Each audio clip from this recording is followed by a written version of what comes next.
아직도 모르겠어. 괜찮을까? 뭐가 고민이야. 그냥 자보면 되지. 어머, 미쳤어? 미치지 않았습니다. 2주간 실사용 후 불만족 시 환불 가능한 쇼앤 침대니까요. 고객 만족을 향한 끝없는 노력, 믿을 수 있는 딴지마켓의 신강자.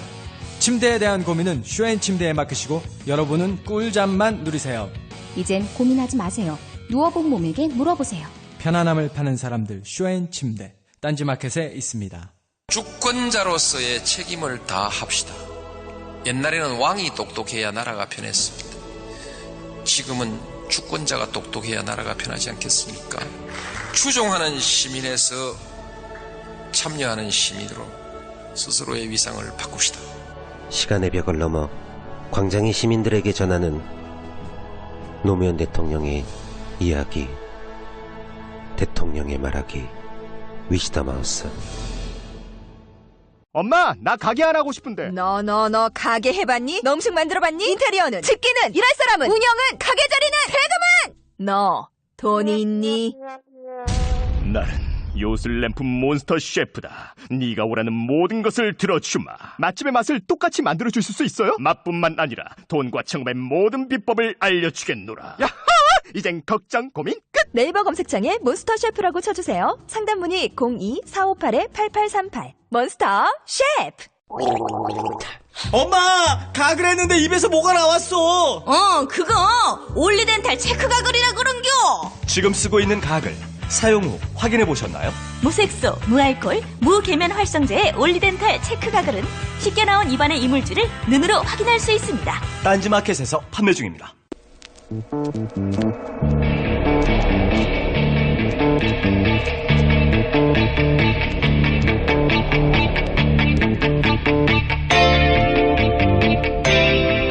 안녕하세요, 김은순입니다.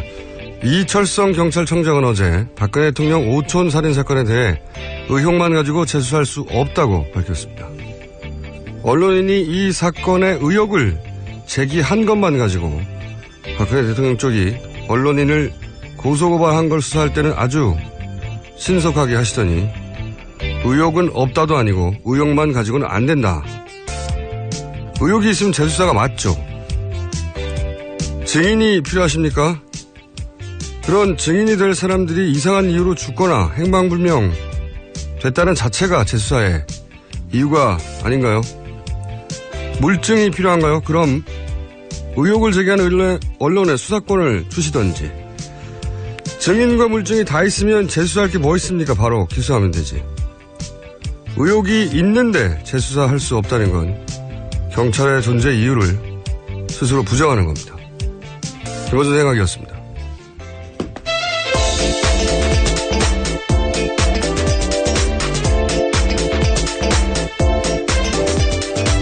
자, 첫 번째 브리핑 시간입니다. 오늘도 시사인의 김은지입니다. 나오셨고요. 네. 합이 딱딱 맞아야 되는데. 예. 제가 시사인의 하면 앞에 본인을 뭐랄까 표현할 만한 형용사 하나 준비해 주세요, 앞으로. 아이고, 네. 시사인의 깜찍한 김은지라든지 아니면 시사인의 준비해 보겠습니다. 네, 준비해 보시고 예. 제가 마음에 안 들면 바로바로 바꾸라고 할 테니까.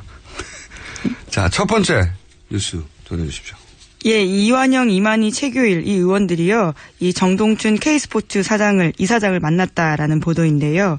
이 K스포츠 재단의 국정조사 대응 문건에 따르면 이 세 사람은 이 도움을 줄 의원으로 표시가 되어 있거든요. 이 문건을 직접 작성한 정동춘 이사장이요, 국정조사 직전에 이 세 사람을 만났다라는 사실을 시인했다라는 보도입니다. 이 뉴스를 주말부터 쭉 이어서 보시지 않은 분은 왜 정동춘 이사장이 이 세 사람을 만난 게 문제가 되지? 이렇게 할 수 있으니까. 예. 이 뉴스는 어제 저희가 이야기한 뉴스에 연결되는 뉴스인데 처음부터 주신 뉴스예요. 우리가 주목할 만한. 처음에 이제 이렇게 시작됐습니다. 이만희 의원이 청문회장에서 K스포츠 재단의 박 과장과 이야기를 주고받습니다.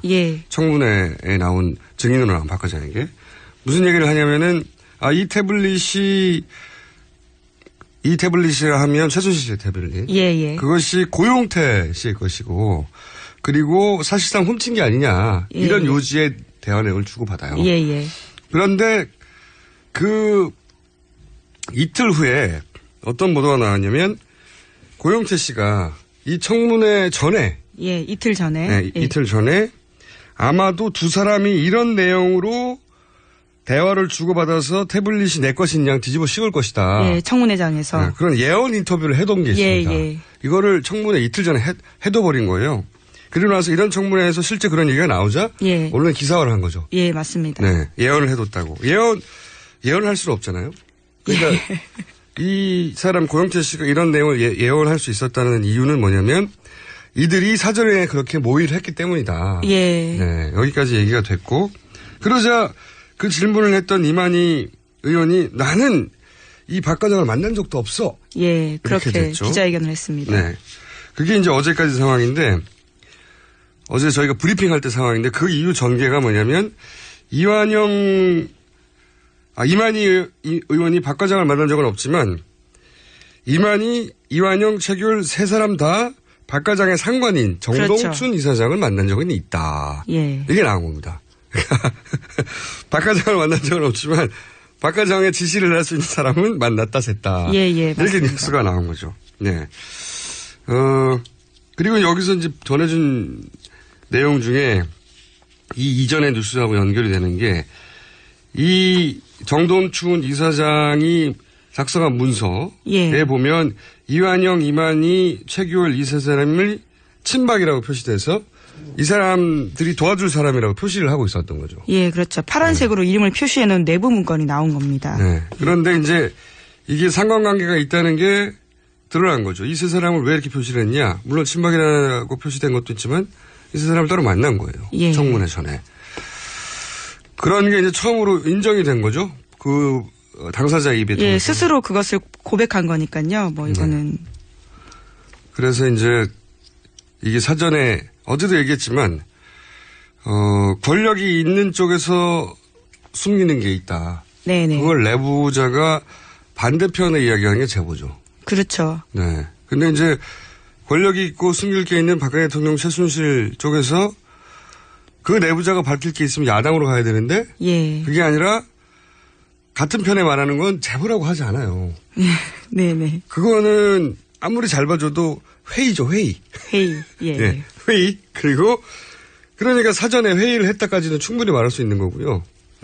사전에 회의를 청문회 전에 하면 사전에 모의했다고 말할 수 있는 거죠. 거기까지는. 그리고 나서 그거를 시킨 게 아니냐라고 의혹을 가지는 건 자연스러운 겁니다. 그리고 그걸 사주라고 합니다. 이거를 제보라고 하는 건 우리 국어사전은 말장난이라고 돼 있어요. 이게 무슨 제보입니까? 어쨌든 그 정황을 일부 인정할 수밖에 없었던 거죠. 그리고 또 핵심은 이완영 의원 쪽에서 정동춘 이사장을 불렀냐? 그게 아니고 이완영 의원이 정동춘 이사장을 불러서 국회로 오라고 했다는 거잖아요.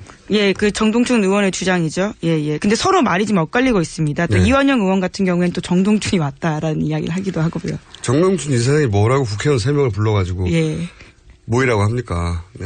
그거는 상식적 선에서 국회의원 3명이 이런 재단에 이사장을 오라고 하는 게 맞죠. 여하간 진짜 수로는 엇갈리고 있는데 자, 이 뉴스가 근데 줄줄 이 뉴스가 왜 중요한지는 어제 하루 종일 있었던 다른 뉴스를 연결해서 얘기하면 이해가 쉬울 것 같은데. 자, 그다음. 이 태블릿 PC와 관련된 또 다른 보도인데요. 어제 서울 JTBC 사옥으로 40대 남성 한 명이 1.5톤 트럭을 가지고 돌진해서 사고가 있었습니다. 이 사람은요, 경찰 조사에서 태블릿 PC 보도로 세상이 어지러워서 이러한 범행을 저질렀다라고 이야기를 했고요. 또 이 사람의 이 해당 트럭 화물칸에는 이러한 현수막도 있었는데요. 제19대 대통령으로 JTBC 손석희 앵커를 추천한다라는 현수막이 있었다라는 겁니다. 명진수님 제자인가요? 농담이고, 이게 이런 이유죠. 나중에 아마 보수단체나 보수 커뮤니티에 이런 게 퍼질 겁니다. 그러니까, 손석희 사장이 정치적 목적을 가지고 이 태블릿 PC가 가짜임에도 불구하고 대통령을 음해하려고 하는 것이다. 그 이유는 본인이 대통령이 되려고. 아주 유치한 3단 논법인데 이렇게 유치한 3단 논법이야 이 극우 커뮤니티는 통해요. 복잡하면 안 통합니다. 그리고 또 하나는 나중에 보세요. 카톡에 이런 거 막 돌 거예요. 이 사진이랑 함께. 또 하나는 이제 태블릿 PC에 화제를 집중시키려는 거죠. 계속해서 이게 문제라고. 그런 목적으로 누가 시킨 거죠. 네. 그렇게 봐야죠. 역시 태블릿 PC 관련 뉴스고요. 앞에도 태블릿 PC 관련 뉴스고. 예, 그렇습니다. 이 청문회에서 3명을 만났다, 누굴 만났다 이게 중요한 게 아니고 이들이 이렇게 하고자 했던 게 뭐냐 이렇게 만나서. 예. 태블릿 PC가 최순실 씨의 것이 아니다라는 거죠. 네. 예, 그러한 주장을 계속. 네, 그런 주장을 계속 하려고 하는 거고 이 트럭도 마찬가지고요. 예. 실제 어제 있었던 그 첫 공판에서도 그랬죠. 예, 그렇습니다. 어제 이제 최순실 재판이 처음 열렸는데요. 여기에 나온 최순실 변호인이 이 핵심 증거 중에 하나인 태블릿 PC에 대해서 감정이 필요하다 이렇게 주장을 했는데요. 여기에 대해서 재판부도 검토해보겠다라고 밝혔습니다. 저희가 한 열흘 전쯤에 이런 얘기 했었는데 밖에 맡기면 안 된다고. 밖에 맡기자고 할 거라고. 저를 예언가라고 불러주십시오. 그리고 이 모든 것은 결국은 이 태블릿 PC가 최순실 것이 아니다라는 주장을 하기 위해서고 절차적으로는 법정에서 이제 증거가 채택되지 않도록 예. 이게 증거 부동의를 한 거거든요. 본회의 측에서 우리는 그 증거로 채택되는 거 동의할 수 없다고 예. 변호인 측에서 주장할 수 있어요. 예, 맞습니다. 그걸 받아들이냐 마냐는 판사가 결정하는 겁니다. 근데 판사가 검토해 보겠다고 한 거죠. 밖에다가 검토하는 것을. 예, 감정 자체에 대해서 검토해 보겠다. 예. 감정이 사실상 필요 없는데 이미 검찰에서 충분히 주장을 했고 입증이 됐는데 그러면서 최순실 씨 변호인이 이렇게 얘기를 했어요. 태블릿 PC를 본 적도 없고 쓴 일도 없다고 하면 정호성 피고인은 내가 자료를 받아서 전달했다는 거 아니에요? 예, 그렇죠. 그렇죠? 자백했습니다. 모든 걸. 그렇게 되면은 범죄 사실이 인정되지 않는 거다. 그러니까 최순실 씨가 자기 게 아니래잖아요. 그러면 어떻게 되냐면 국정농단이라고 불리는 그 주체가 사라지는 거예요. 결국은 대통령이 국정농단을 했다고 하는 연결고리도 사라지는 거죠. 법정에서는. 네. 이제 이게 이제 이 세 가지 뉴스가 사실은 연결되어 있는 뉴스예요. 이게 최순실 씨가 귀국하기 전에 이런 얘기를 하죠. 이게 태블릿 PC가 조작된 것이고, 그리고 이거를 훔쳐서 한 거로 이야기를 만들어야 된다. 이런 통화를 K스포츠 재단에 누군가가 한 것을 박영선 의원이 공개했죠. 예, 맞습니다. 네. 그걸 잠깐 다시 한번 들어보시면. 나랑 어떻게 알았냐, 그러면. 네. 가방 관계비가 납품했다 그러지 말고. 네. 네. 이거를, 이거 훔쳐가지고 이렇게 했다는 걸로 몰아야 되고, 이성원이도. 네, 네. 아주 기획적으로 하고, 돈도 요구하고. 네. 이렇게 했던 저걸로 해서. 네, 네. 이거를 하지 않으면, 분리를 안 시키면 다 주고. 네. 말투가 굉장히, 질서정연하지 않고. 여기 보면 이제 완전 저작품이고 걔네들이 이걸 훔쳐가지고 예. 이런 얘기가 나오고 태블릿 PC에 대한 얘기가 나오는데 똑같아요. 귀국하기 전부터 자기 게 아니다. 태블릿을 훔쳤다. 네네. 이 프레임이 이미 정해져 있었고 그리고 나서 친박 의원들의 청문회에서 위증을 사주한 거 아니냐고 의혹을 사는 내용도 그거예요. 예, 태블릿 PC가 가장. 예. 그거는 고영태 씨 것이고 그리고 그거를 가져간 거 아니냐. 그러니까 일종의 절도가 아니냐라는 말도 등장하는 거죠. 그리고 나서 변호사도 문제 제기를 하잖아요. 똑같은 거. 네. 그리고 생각해 보시면 그 전에 김진태 의원도 남의 것 가지고 그러는 거라고 주장했었죠. 박사모에도 같은 주장을 해요. 커뮤니티도 같은 주장을 하고요. JTBC 트럭도 어제 충돌하면서 같은 주장을 했죠. 다 같은 목적을 하는 거다. 전부 다. 그러니까 태블릿 PC는 작물이고 불법적으로 취득한. 심지어 그게 최순실 것도 아니다. 네네. 증거가 안 된다. 국정농단 아니다. 라고 하는 일사불란한 대응이 있는 겁니다. 예. 근데 이걸 어떻게 정동춘 이사장 정도에서 짤 수가 있어요. 정동춘 이사장이 국회의원이나 극우 커뮤니티나 친박 의원들 3명이나 재단 관계자나 변호사 모두를 다 총괄해서 이렇게 대응하도록 짤 수 없잖아요. 예. 이거는 아주 높은 사람이 짠 겁니다. 누굴까요? GPS를 잘 알지 못하시는.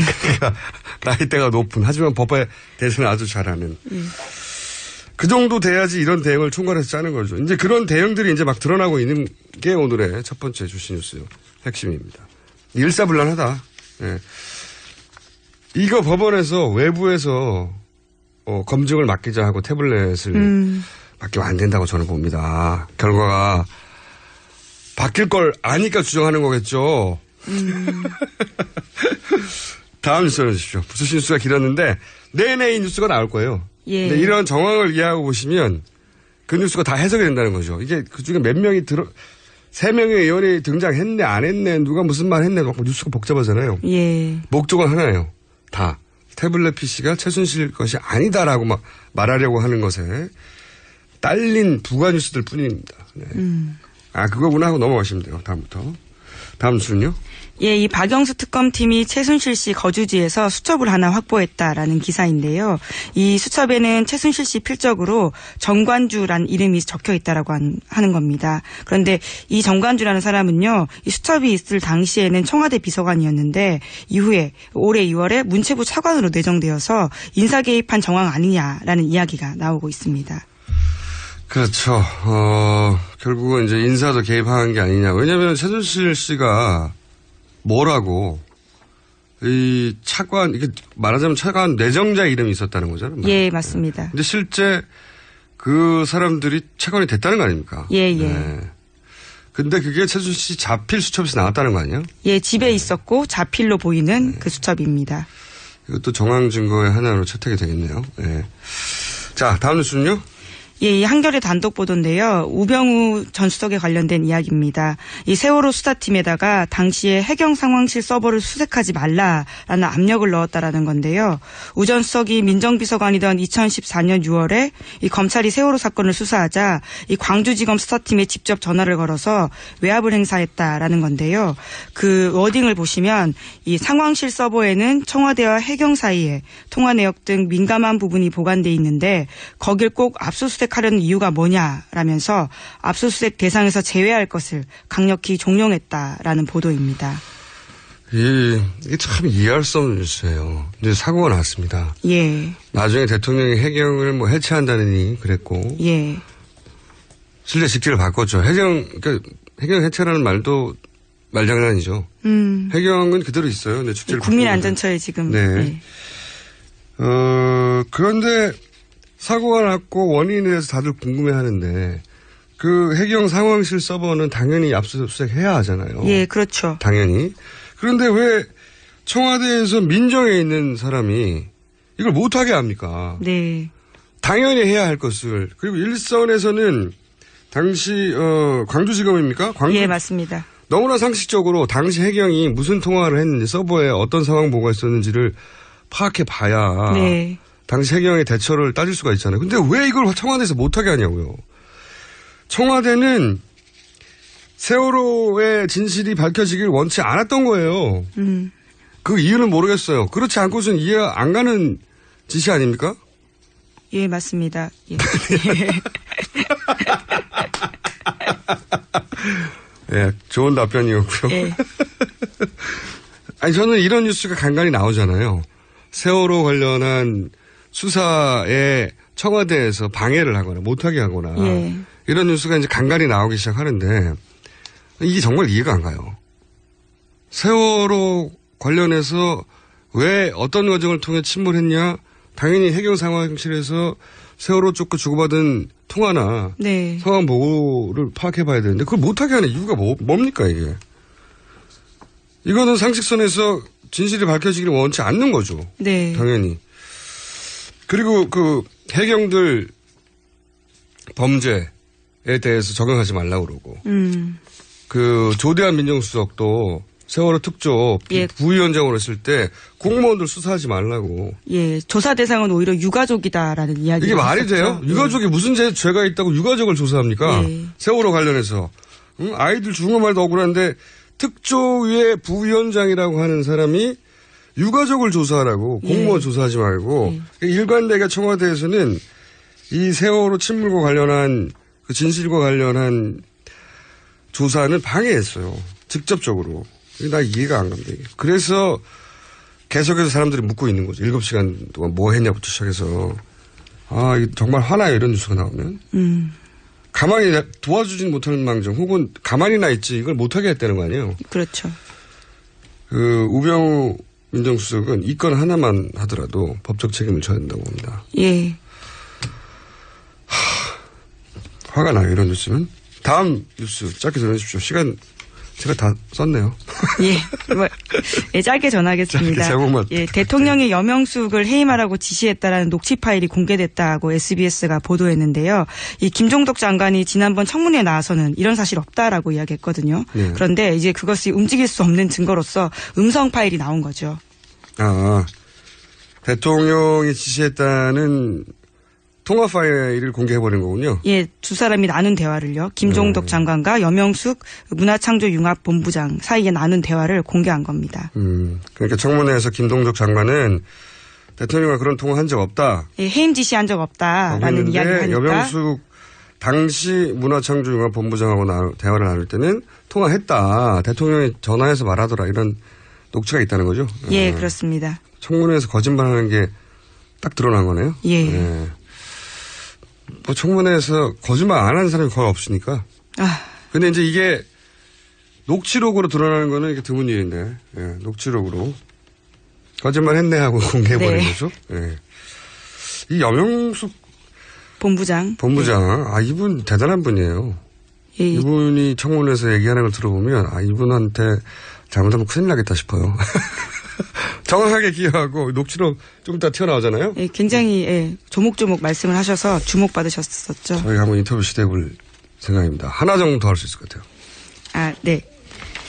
이 반기문 총장 이야기 좀 전해드리겠는데요. 반 총장이 현지 시각으로 16일 미국 뉴욕의 외교협회 초청 간담회에서 이러한 말을 했습니다. 이 국민의 신뢰가 배신당했다. 국민은 국가의 리더십에 대한 믿음을 배신당했다고 생각한다라면서 사실상 박 대통령을 겨냥한 발언을 했다라는 겁니다. 박 대통령을 약간 뭐랄까요. 친박 인사로 분리될 때는 가만히 있었잖아요. 몇 달 동안 친박 얘기할 때는 가만히 있었거든요. 그러면 이제 남은 거는 김무성 전 대표나 박지원 원내대표 양쪽에서 영입 경쟁을 하고 있다는 그림을 그려볼 수 있어요. 예. 왜냐하면 이런 얘기를 했다는 건 친박한테 가면 큰일 나겠구나. 예. 본인 판단을 했다는 거니까. 예. 그런데 어느 쪽도 지금 얘기를 안 하는 걸 보면 어느 쪽으로도 결정이 안 된 것 같아요. 굉장히 간을 오래 보시는데. 돌아와서도 한동안 결정 안 되실 것 같고. 네. 자, 이분 돌아오시면 저희 꼭 인터뷰해야죠. 너무 기대돼요. 저 스튜디오에 모시고 1시간 동안 이 인터뷰 꼭 제가 해야 하는데 다른 분한테 먼저 하지 마시고. 총장님 듣고 계시면 꼭 저희 방송에 먼저 와주십시오. 네. 오늘 여기까지 하겠습니다. 지금까지 시사인의 김은지였습니다. 굶고 뛰고 땀 빼고 다 해봤다. 그래봐야 소용없었다. 다이어트는 결국 먹는 게 문제다! 동결건조 채소와 곡물, 단백질, 그리고 효소와 비타민, 미네랄로 만든 다이어트 전용 그린 스무디로 하루 한두 끼만 바꿔 드세요. 검색창에서 비타샵을 검색해주세요. 아무도 묻지도 따지지도 않고 가입하셨다고요? 보험은 너무 어려워요. 걱정 마십시오. 마이보험 체크가 도와드립니다. 1800-7917 마이보험 체크로 지금 전화주세요. 1800-7917 이미 가입한 보험이나 신규 보험도 가장 좋은 조건을 체크해서 찾아드립니다. 인터넷 한글 주소 마이보험.com 또는 카카오톡에서 아이디 검색 마이보험을 친구 추가하여 상담하실 수 있습니다.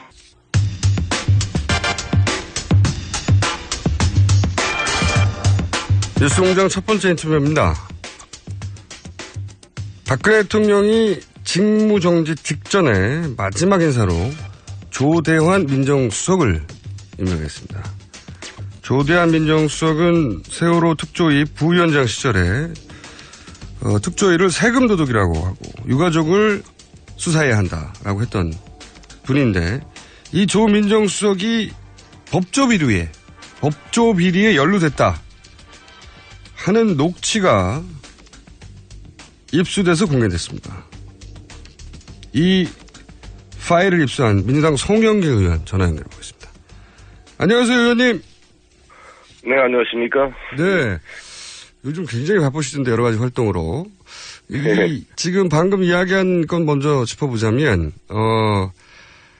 과거 법조 비리에 연루됐다 이런 의혹인데 뭐 전관을 써라 이런 전화 내용이 있고요. 그런데 이제 이 내용을 못 들으신 분을 위해서 저희가 일단 그 녹취를 잠깐 들려드리고 이건 내용을 좀 설명해 주십시오. 네. 네, 잠깐 들려드리겠습니다.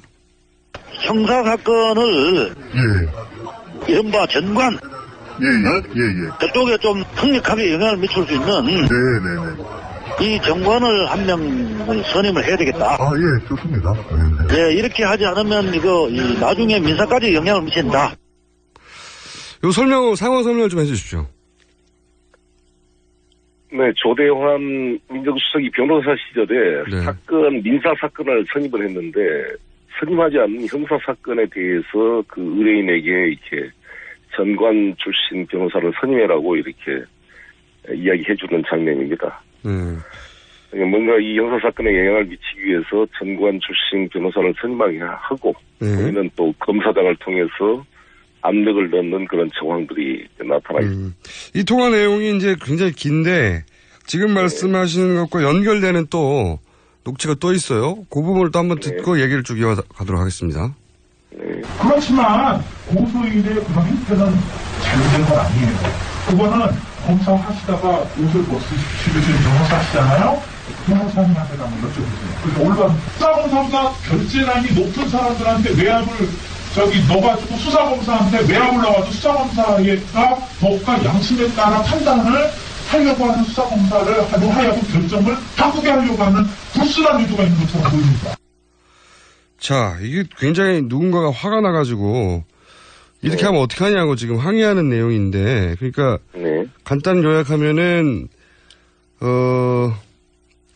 본인보다, 그러니까 수사하는 검사 본인보다 결재 라인 높은 사람한테 외압을 넣어서 그래서 이 수사에 영향을 미치려고 하는 거 아니냐고 막 항의하는 내용이에요, 그죠? 그렇습니다. 예. 그분이 그 담당 수사 검사님이신데 그 조대환 그 변호사의 의뢰인에게 왜 이렇게 수사 검사한테 직접 이야기하지 않고 자신보다 윗 결재 라인에 압력을 넣어서 자기한테 부당하게 이거를 영향을 미치려고 하는가에 대해서 꾸짖는 장면입니다. 그러니까 이제 여기 이 통화를 통해 드러나는 건 조대환 수석의 변호사 시절에 전관도 쓰고 그리고 그 담당 수사 검사 위에 연락을 해가지고 그 수사를 자기 뜻대로 움직이려고 했다 이런 정황인 거죠. 그렇습니다. 네. 이럴 경우에 변호사법으로는 무슨 처벌을 받습니까? 변호사 윤리위원회에 아무래도 제소가 되면 문제가 될 거로 보여집니다. 예. 그리고 이게 또 이 사건을 선임하지 않는 채이기 때문에 또 탈세 문제가 발생할 수 있다고 생각합니다. 아, 이게 전화로만 했기 때문에. 네, 소위 말한 전화 변론이죠. 전관 출신들이 하는. 전화 변론이 문제가 되는 것은 그 서징계를 정식으로 내지 않았기 때문에 이게 이제 소위 세금 관련 문제가 사건 관련이 안 잡혀서 세금을 안 내도 된다 뭐 이런 거죠, 말하자면. 그렇죠. 근데 제가 이분에 대해서 이제 이거를 입수하면서 왜 큰 문제가 될 수 있다라고 생각했냐면요. 일단 조대환 민정수석을 임명한 것 자체가 이 청와대로서는 몰권 행위이고 사실 탄핵 심판이 되면은 대통령의 직무가 정지되는데 정지된 대통령을 보좌할 게 뭐가 있겠어요? 다른 비서실도 같이 직무가 정지되는 건데. 예리한 지적이십니다. 그렇군요. 정지된 대통령을 왜 민정수석이 필요하냐? 예. 그렇죠. 근데 보좌한다는 것은 유일하게 탄핵 심판 절차를 도와주는 건데 이것은 일종의 김영란법 위반일 뿐만 아니라 부당한 정책이 되고. 맞습니다. 근데 이분을 데려온 이유가 핵심은 박한철, 황교안과 지금 연수원 13기 그리고 검찰 동기들이거든요, 다. 그러니까 헌법재판소장과 그다음 국무총리와 조대환 민정수석이 그 연수원 동기라서. 예, 사법연수원 13기 동기이자 또 검찰 동기들 아닙니까? 세 분 다 검찰 출신들 아닙니까? 그렇군요.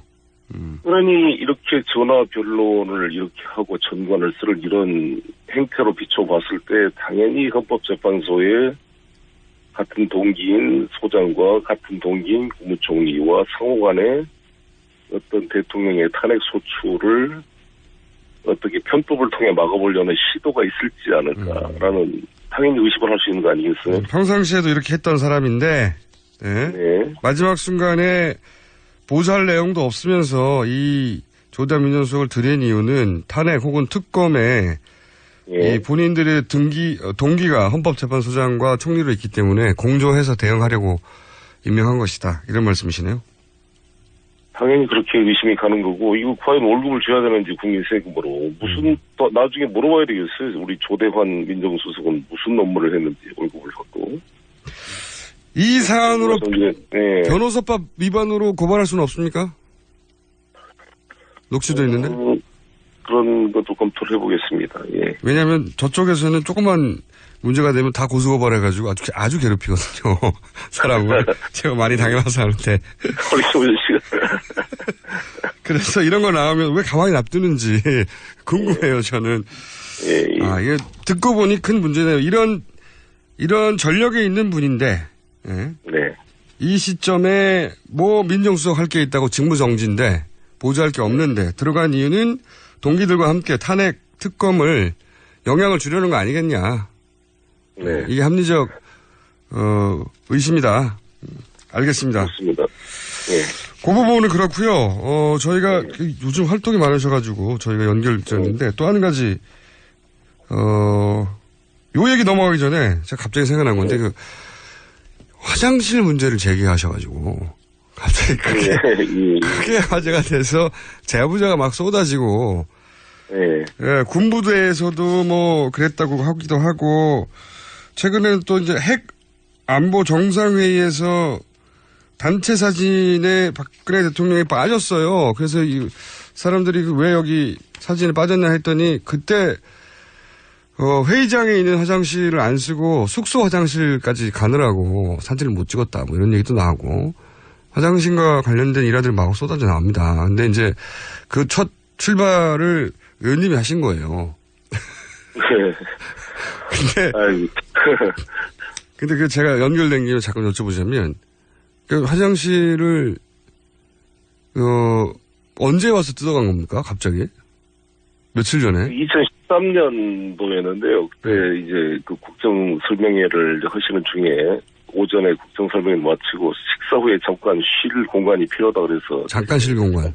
네, 사무실을 빌려준 건데 우리 인천시 예산이라고 제가 당연히 안 했겠죠. 이게 무슨 불필요한 예산 낭비냐 안 했을 텐데 그 자기들 청와대 아마 예산을 한 것 같은데 그거를 뜯었다 그래서 참 이해가 안 됐습니다. 근데 그때 그거 가지고 괜히 또 시비 걸기도 우리 인천시 예산으로 한 것도 아닌데 시비 걸기도 애매한 그런 상황이었고 또 여성 대통령이라 또 지나치게 어떤 결격이나 뭐 이런 게 있는 게 아닌가라는 생각이 들었는데 지나고 보니까 좀 이상하고 이번 이제 이런 상황이 발생해서 했더니 역시 유사한 일이 많이 벌어져가지고 참 많은 좀 심리학적인 분석이 필요한 게 아닌가 이런 생각이 들더라고요. 이런 일도 있었다 뭐 이렇게 지나가시는 말로 하신 건데 그게 이제 각자 자기만 알고 있던 제보들이 막 쏟아지는 거예요. 자기들만 당했나 싶었더니 근데 이제 그게 화장실 전체를 교체한 게 아니고 변기만 교체했다라는 해명도 일부 나왔어요. 그게 사실입니까? 커버.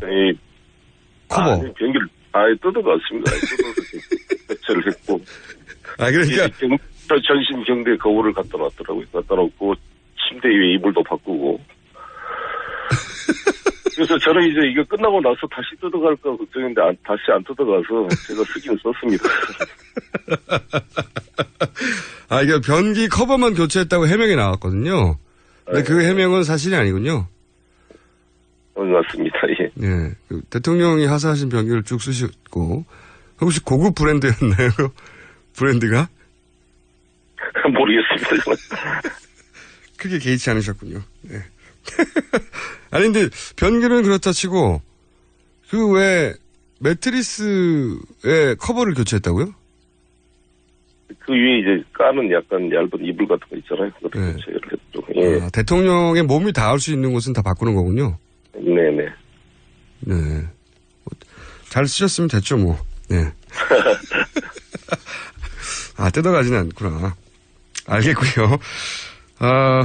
이어서 최근에 굉장히 사실은 그 시민단체나 이런 곳에서는 많이 주장됐던 내용인데 국회의원이 직접 이 문제를 다루기 시작한 건 제가 처음으로 알고 있는데, 의원님이. 네. 그 투표소에서 투표소에서 개표를 직접 하자. 그리고 그걸 수개표로 하자. 이런 그 법안을 준비 중이시라고 하시는 것 같은데 내용을 좀 설명해 주십시오. 왜 이런 내용을 준비 중이신지?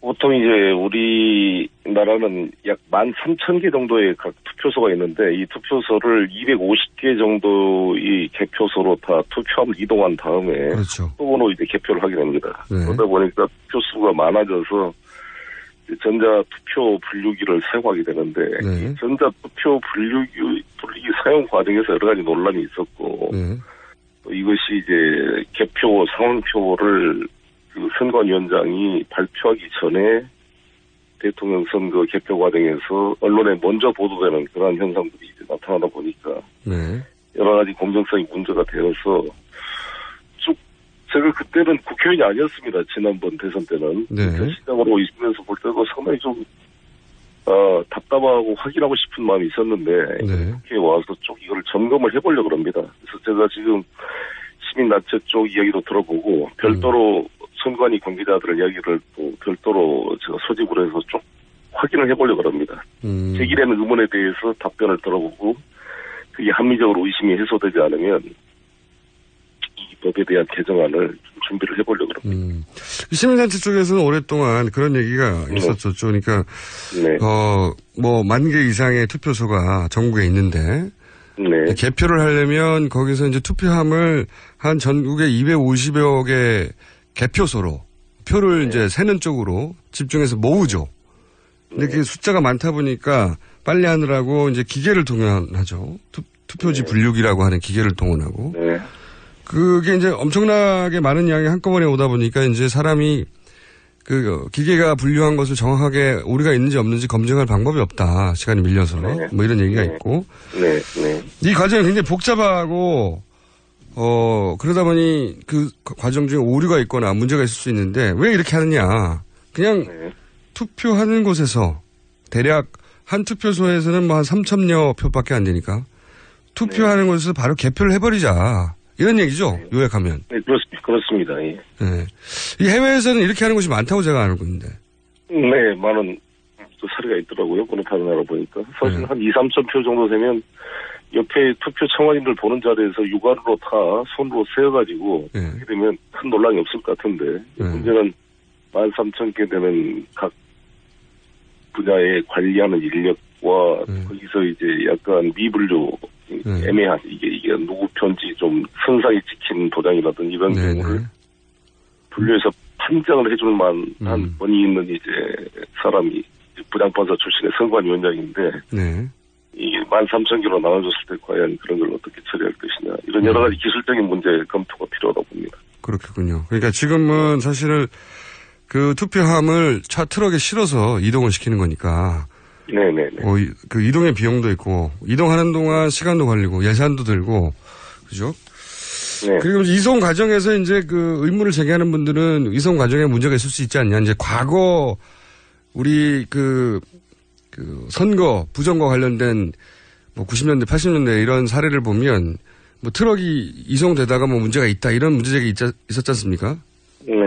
뭐 그런 의혹도 아예 원천적으로 차단할 겸 그냥 투표소에서 개표해라 이런 얘기죠. 선관위에서는 혹시 뭐라고 합니까? 이 내용과 관련해서는? 뭐 선관위처럼 별 문제 없다라는 입장이고 계속 거기에 대한 해명을 하고 있는데 별도로 또 제가 선관위원들만 불러가지고 한번 치밀하게 한번 같이 논쟁을 해보려고 합니다. 이 이 각 투표 분류기 자체가 전산 조직과 연결되느냐 문제인데 네. 단순한 수개표를 도와주는 보조장치로서의 기계 분류기가 아니라 예. 특히 전산과 연결돼 있을 때 해킹 가능성이나 중간에 입력 오류가 될 가능성, 또 다른 프로그램이나 어떤 이게 뭐 이식돼 있을 가능성 이런 것들에 대해서 한번 점검을 해봐야 될 것 같아요. 최근에 아시다시피 미국에서도 뭐 러시아가 미국 대선 과정에 뭐 전산망이 해킹을 했다 이런 논란이 있어서 그렇죠. 이 상원에서 조사위원회를 구성하자 이런 말이 나올 정도이기 때문에 오바마 대통령이 러시아가 개입한 것까지는 맞다. 예. 그런 얘기를 했죠. 그래서 이제 뭐 물론 뭐 이 재검표 과정에서 결과가 뒤집어질 것 같지는 않지만 어쨌든 재검표를 일부 주에서 하고 있는 중이죠 지금. 네네 그렇습니다. 그리고 그 재검표 과정에서 아예 수개표로 하자. 우리나라처럼 이렇게 기계를 도입해서 그 투표 분류를 하고 중간 과정에서라도 하는 나라는 사실 생각보다 많지 않아요. 제가 알기로도. 대부분은 그냥 그 투표한 곳에서 그냥 손으로 개표하고 사람은 육안으로 하는 게 가장 정하니까요. 네네네. 손으로 하고 그냥 그걸 모으기만 하면 되는데 지금 우리는 표가 직접 이동하는 겁니다. 한 곳으로. 모든 사실 이 대통령의 권한 행사의 근거가 사실 국민이 직접 뽑은 투표였는데 이 투표 개표 과정이 의문이 생기면 대통령의 모든 권력의 정당성이 무너진 거기 때문에 사실 이건 좀 시간이 들고 하더라도 의혹의 소지가 없이 국민의 뜻이 정확히 반영되도록 하는 것이 매우 중요하다고 봅니다. 뭐 예를 들면 유럽에서 독일에서도 이런 기계를 도입하려고 하다가 결국은 그 대법원에서 기계를 도입하지 않는 걸로 결론이 났는데 그 이유가 그렇더라고요.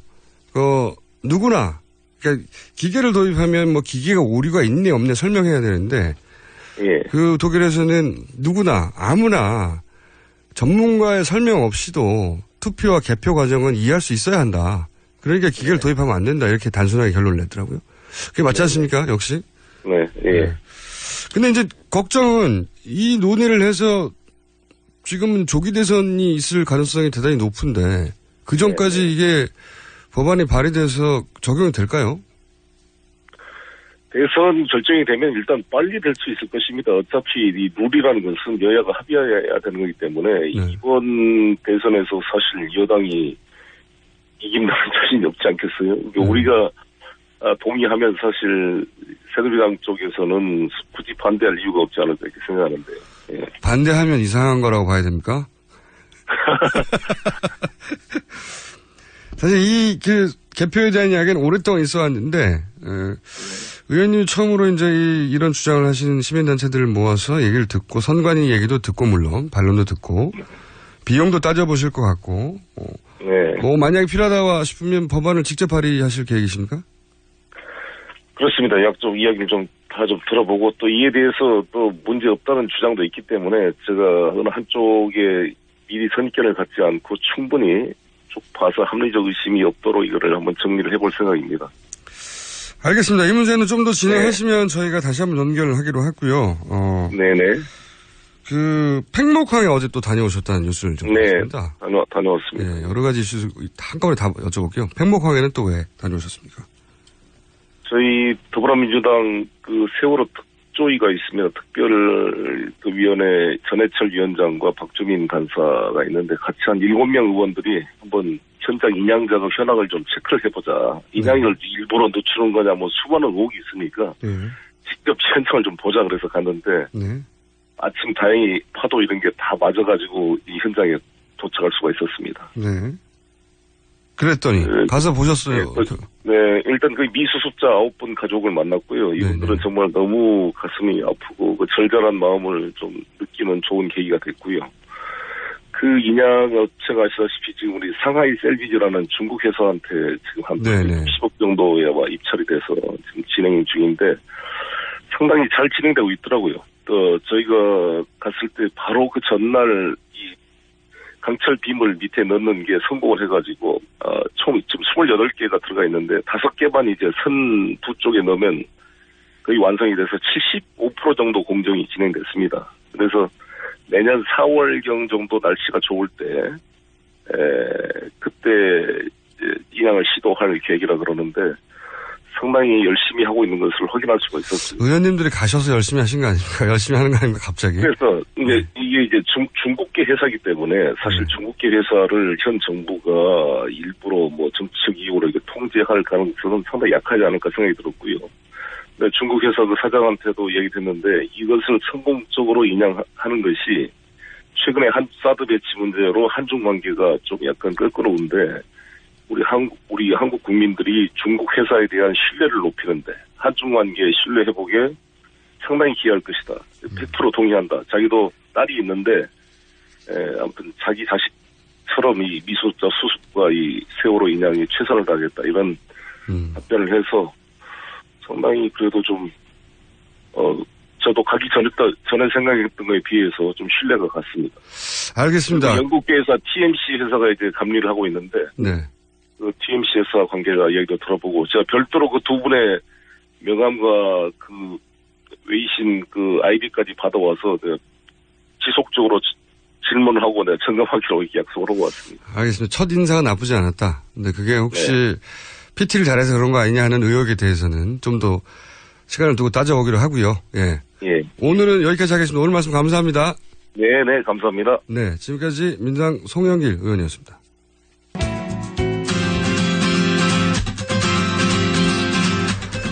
2부 여기까지입니다. 김호준이고요. 3부에서 다시 뵙겠습니다.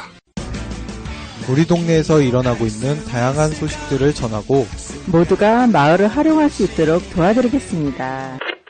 제가 인터뷰한 결과에 의하면 면목동 지금 우리가 미디어펀 주변에도 거의 다 배발. 동네 얘기, 친구 얘기, 세상 돌아가는 이야기 모두 나눌 수 있는 마을미디어 팟캐스트. 마을미디어 팟캐스트 참여 방법은 검색창에 서울 마을미디어 지원센터를 검색하시거나 전화 02-3141-6390, 3141-6390으로 연락주시면 됩니다. 여성 여러분, 골반이 삐딱하면 허리가 아파요. 아랫배가 나와요. 골반이 바로 서야 건강도 아름다움도 바로 섭니다. 바디로직을 입으세요. 토크밴드의 입체적인 탄력이 틀어진 골반을 바로잡습니다. 간편하고 확실한 골반 교정 타이즈 바디로직. 삐딱한 남성 골반에도 역시 바디로직. 바디로직의 효과를 못 느끼셨다면 100% 환불해드립니다. 자세한 환불 조건은 홈페이지를 참조하세요. 태산이 높다 하되 하늘 아래 메이로다. 오르고 또 오르면 못 오를 리 없건만은 사람이 제 안이 오르고 뇌만 높다 하나니. 영어가 어려운들 하늘 아래 말이로다. 백일 좀 삼 듣고도 들으면 안 들으리 없건만은 사람이 제 안이 듣고 영어 탐만 하나니. 한국 최고의 외국어 라디오 방송 TBS EFM 101.3 Korea's #1 foreign language station, TBS EFM 101.3.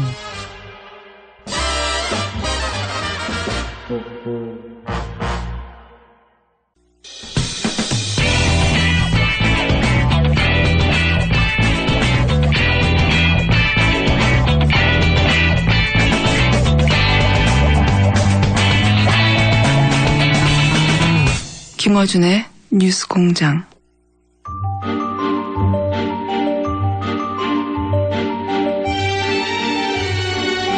자, 뉴스에 나오지 않는 뉴스를 다루는 시간 옵토레코드. 한겨레 하영 기자 나오셨습니다. 네, 안녕하세요. 한겨레 하영 기자입니다. 네. 하영 기자 인터뷰 진행하기 전에 앞에 인터뷰에서 송영길 의원과 저희가 인양 문제는 크게 없는 게 아니냐, 직접 보신 분으로서 여기 대해서 인양 문제 있다 하는 쪽에서 또 반론이 있기 때문에 저희가 그 부분 따로 한번 나중에 다루기로 하겠습니다. 그리고 화장실을 그 변기를 왜 이렇게 자꾸 집중하느냐 이런 분들도 있어요. 근데 대통령의 정신건강에 관한 문제는 사실은 중요한 문제입니다. 그렇죠. 네. 근데 이런 집착이 소위 말해서 이제 대통령의 국정을 운영할 수 있는 거냐 이런 정도의 집착 가지고 강박과 이런 문제죠. 그래서 계속 얘기하는 겁니다. 네. 변기 얘기하시니까 네. 저는 그거 볼 때마다 제 개인사가 좀 떠오르는데요. 개인사? 그 변기는 어떻게 보면 권력을 누리는 끝입니다. 제가 보기엔. 이 또 무슨 얘기? 왜 그러냐면요. 예. 그 제가 이제 군 생활하면서 주변에서 겪은 일인데요. 실제로 그 당번병이라는 게 지금 있지 않습니까? 지금은 네. 없어지고 예전에 있었는데 네. 그 당번병 하나가 그 자기가 이렇게 말하자면 이제 흔히 모신다는 표현을 하는데 자기가 이렇게 근무하는 그러니까 말하자면 그 장군의 한 화장실에서 장군이 없을 때 몰래 이렇게 큰일 한번 봤다가 실제로 제가 그 자리를 옮기게 되는 이제 흔히 이제 영창 가는 예. 영창 가는 그런 장군의 변기에서 감히 예. 그러니까 그만큼 그 권력자들한테는 예민한 문제거든요. 그래서 혹시나 우리가 그런 모습을 이해하지 못하고 있는 건 아닐까 뭐 이런 생각은 좀 하게 됩니다. 아니 근데 예. 그 지난 12월에 부산 백스코에서 아시안 10개국 정상회의가 열렸어요. 네.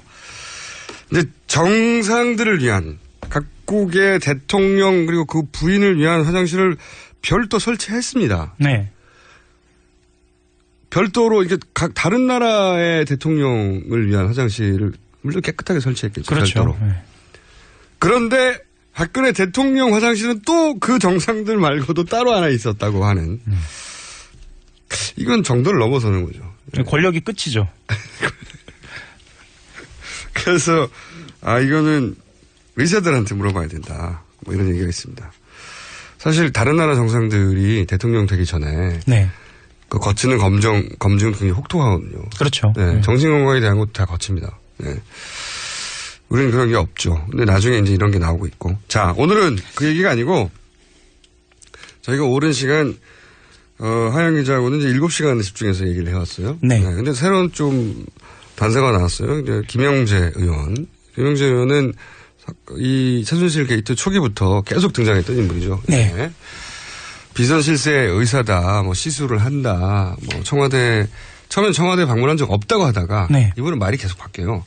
나중에는 청와대 방문한 적이 있다고 하다가 혼자 갔냐고 하니까 나중에 부인과 같이 갔다고. 예. 예. 그렇게 지금까지 이제 밝혀진 바로는 수시로 드나들었고 그때마다 부인과 함께 갔다. 그렇죠. 예. 굉장히 이상한 겁니다. 의원이 그 비선 시절을 방문하는 것도 예. 이상한데 그리고 이분은 기록을 남기지 않고 청와대 바깥에서 연락을 하면 차가 나와가지고 모시고 들어갔다. 뭐 이런 그렇죠. 식으로. 예. 그런데 그때마다 부인도 같이 있었다는 겁니다. 희한한. 그런데 이제 이분이 다시 화제가 된 것은 4월 16일 날 원래 본인은 정규휴진이고 골프를 치러 갔다. 예. 그랬잖아요. 근데 이것도 골프를 치러 가서 아예 없었다고 했다가 나중에는 오전에 장모를 수술했다. 그리고 골프 치러 갔다. 이렇게 얘기를 했죠. 그 장모를 수술했다라고 하는 그 시술 자체도 네. 원래대로 하면 그 장모에게 시술하기는 좀 어려운 시술이었죠. 네. PRP라고 하는데 그게 약간 말이 좀 복잡하는데요. 그 혈소판과 관련된 그런 시술로 알려져 있습니다. 근데 그래서 기자들은 이렇게 보고 있습니다. 그러니까 최소한 이 김영재 의원은 남아있는 기록을 가지고 그것에 근거해서 이야기하고 있다. 그러니까 그 기록이 주장 여부를 떠나서 그래서 철저하게 법정을 대비하고 있는 게 아니냐. 그렇겠죠. 이런 느낌. 예. 근데 남아있는 기록 중에 예를 들어서 프로포폴을 당일날 사용한 기록이 네. 있으니까 네. 그 기록에 이제 본인이 그 프로포폴을 사용한 사람이 등장해야 되니까 네. 사용한 사람이 이제 장모로 등장을 한 것이고요. 그렇죠. 네, 갑자기 무리하게. 과거에 장모도 시술한 적이 있긴 있는데 대부분 오후에 와서 했는데 네. 골프 치러 가는 날 당일 휴진 날 아침 9시에 와가지고 무리한 시술을 했는데 거기 체크된 걸 보면 무릎만 한 게 아니라 미용 시술도 했다고 체크가 돼 있어요. 그러니까 사실 이제 김영재 원장이 그 거짓말이냐 아니냐를 떠나서 그냥 합리적으로 이 상황을 보면은 상황을 복잡하게 만들고 있습니다. 그러니까 여러 가지를 막 등장시키는 거예요. 본인이 이야기할 수 있는 만큼 이 상황을 아주 복잡하게 만들어서 사람들이 이게 뭔가 헷갈리게 좀 만드는데요. 이걸 좀 단순화시켜서 볼 필요가 좀 있는 것 같아요. 그러니까 이 사람은 미용 시술을 한 사실은 하나는 등장을 하고요. 청와대 대통령에 대한 시술을 한 사실은 등장하고 대통령에 대한 시술을 한 거는 등장을 하고 언제 들어갔느냐와는 무관하게 어쨌거나 청와대에 간 거고요. 평상시에는. 네. 네. 그리고 다만 당일날 청와대에는 가지 않았다라는 표현을 하고 있는데 본인의 주장은 그렇죠. 네. 그러면 과연 어디에 있었느냐? 이거는 본인은 골프장에 있다고 이제 주장하기 위해서 여러 가지 서류를 냈어요. 그게 이제 그렇죠. 프로포폴에 대해 사인한 건데, 근데 당일날 사인만 달라요. 그렇죠. 그것도 이상하고, 그 다음에 이제 골프장 갔다 왔다고 영수증을 냈는데 그게 갈 때는 7,600원, 올 때는 6,600원. 그래서 이거 둘 중에 영수증 하나는 가짜고 하나가 가짜라는 얘기는 사실은 그날 여기 가지 않고 나중에 맞는 영수증 아니냐, 뭐 이런 의혹도 제기되는 거고요. 네. 그리고 이제 제가 취재한 것을 좀 떠올려 보면 그 미용실 원장이 이 대기 시간이 있었다는 얘기죠. 네. 그 대기 시간 동안 어디 있었느냐는 사실 밝혀져 있지는 않아요. 그러니까 추론해 보건대 수송대, 그러니까 청와대 인근에 있는 한 건물에 있었다라고 추론은 하는 거죠. 왜냐하면 최근에 미용실 원장이 청와대에 들어갈 때 거기에 있었거든요. 거기에서 대기를 하다 들어갔어요. 아하. 그러면 최소한 다른 장소에 있다가 들어간다는 얘기고 제3의 장소가 등장할 수도 있다라는 얘기거든요. 네. 지금 얘기는 그러니까 그 미용사가 청와대에 다시 오후에 당일날 들어가서 머리를 하게 되는데 그런데 바로 청와대 관저로 들어간 게 아니라 제3의 장소에서 기다리다 들어갔다.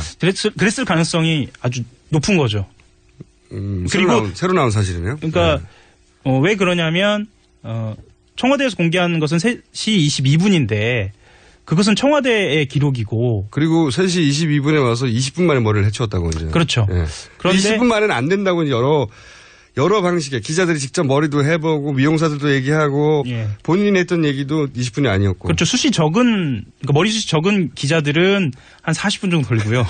머리숱이 좀 많은 기자들은 한 뭐 60분, 70분도 걸린다고 하는데 어쨌거나 그러면 그 대기하는 장소에서 알 수 있는 힌트는 김영재 원장이 거짓말하지 않는 것을 전제로 해서 다른 장소에서 대기를 했을 가능성이 있지 않았을까 이렇게 보는 거죠. 거기에서 오는 시간의 오차 그리고 거기에서 오는 골프장을 왔다 갔다 하는 과정에서의 어떤 뭔가 오류 이런 게 생겼을 가능성은 좀 있다라고 좀 보고 있습니다. 그러니까 하화영 기자에게는 제3의 장소가 있고 그리고 있을 수 있다는 거죠. 있을 수 있고 이 제3의 장소에서 미용사가 대기된 걸로 수용되는 정황이 있는데 그러면 이 김영재 원장도 이 제3의 장소에서 있었던 건 아닐까? 그랬을 가능성이 있다는 거죠. 그래서 제가 왜 이야기를 말씀을 드리냐면 특검에서 이제 앞으로 자료에 대한 어떤 요구라든가 압수수색을 한다고 하는데 어찌 보면은 관저 기록보다 더 중요한 건 청와대에 부속된 건물들의 기록이 더 중요할 수도 있다는 얘기죠. 왜냐하면 압수수색은 항상 특정해서 진행이 되지 않습니까? 근데 뭐 지금 뭐 남아 있겠어요. 그 압수수색은 그런 일이 그냥 상징적으로 특검이 청와대까지 압수수색했다는 의미지. 그거를 뭘 남겨놓으면 바보죠. 근데 이제 주변 이 김영재 의원과 관련해서 이제 밝혀진 내용들 관련 정황들을 한번 모아보면 어쨌든 당일날 그 본인의 일정이 굉장히 의심스러운 건 확실해요. 확실하죠. 사인도 다르고 거기 갑자기 장모가 등장하고 장모가 등장해서 했을 법하지 않은 시술들이 등장하고 그리고 영수증도 앞뒤가 안 맞고 게다가 대통령은 3, 4, 5월에 수요일만 받아 일정이 없었는데 김영재 의원도 수요일만 휴진했다고 하고 그렇죠. 그런데 또 대통령은 그 3, 4, 5월 사이에 계속 필러라는 걸 맞았다고 하는 최소한 맞았다고 하는 사진들이 지금 드러나고 있고 그리고 또 드러난 파편 정보가 4월 16일 당일날 최순실 씨가 처음 있었다는 얘기가 또 나오고 그렇죠.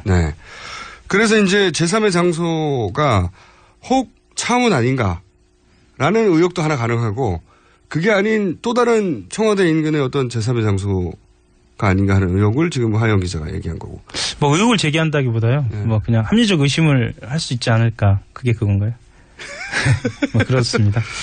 그래서 여기서 이제 종합해 보면 청와대에 있지 않은 게 아닌가. 이런 쪽의 가능성이 지금 있는 거죠. 그걸 따져봐야 된다고 생각합니다. 특검이. 왜냐하면 청와대는 또 일관되게 청와대 내에 있었다고 주장하거든요. 제 생각에는 그러니까 관저에 있지 좋다라는 서울까지는 가능한데요. 차움까지는 저는 여전히 좀 어렵지 않을까. 그러니까 저는 청와대 주변설 예.